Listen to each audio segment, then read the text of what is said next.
welcome back to One Cheeseburger, No Meat, No Cheese. I'm your host, Kristen Langer, and today I'm going to be showing you how to craft a special recipe that my mom used to make me when I was younger, mushroom risotto. Instead of just plain mushroom risotto though, we're going to be adding some zucchini and some baked Brussels sprouts. So stay tuned for the rest of the recipe.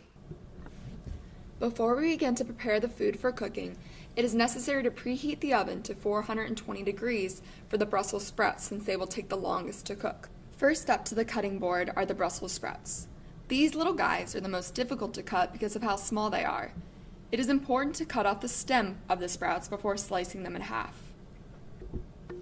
Another thing to do when preparing the sprouts is to separate some of their leaves because when cooked, the leaves add a certain delicious crunch.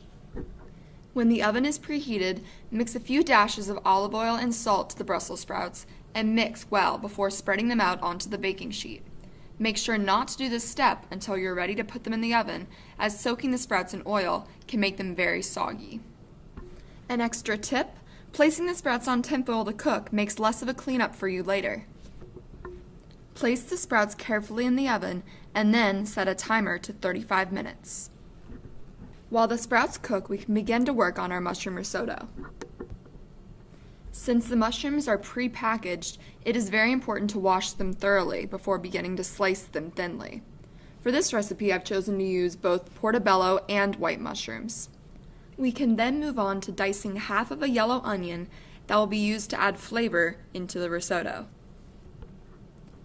Once the onions are cut, we can turn the stove on to medium-high heat and saute 1/3 of a cup of garlic in a dash of olive oil until it is browned. We then add the diced onion to the hot saucepan and cook it until it is soft, which is roughly around 4 minutes. Next, we add the cut mushrooms and cook them on medium-high heat for 6 minutes until they have cooked down. While that cooks, we can start by cutting the zucchini into thin slices. Similarly to the mushrooms, we heat oil and garlic in the pan for the zucchini, except for zucchini we heat it at high heat. We then add the zucchini and lower the heat to medium-low, setting a timer for 20 minutes for it to saute and cook.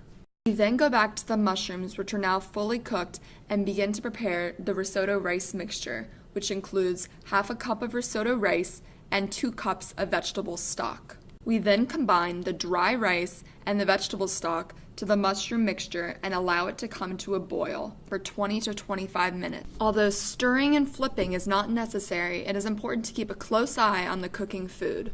Ding, ding, ding! Time is up on the Brussels sprouts. A fun little trick that I like to do to add flavor to the sprouts is to add a cupful of balsamic vinegar once they're out of the oven, which gives them a little extra kick. Next in line to come off the heat is the pan-fried zucchini, which now has a great caramelized and crispy texture to it. And finally, the piece de resistance and main entree, mushroom risotto, is done cooking. The mushroom risotto should have a creamy texture similar to this and a nutty, deliciously garlic scent. Now, all that's left to do is to dig in and enjoy your homemade vegan meal. Thank you so much for watching today. Enjoy!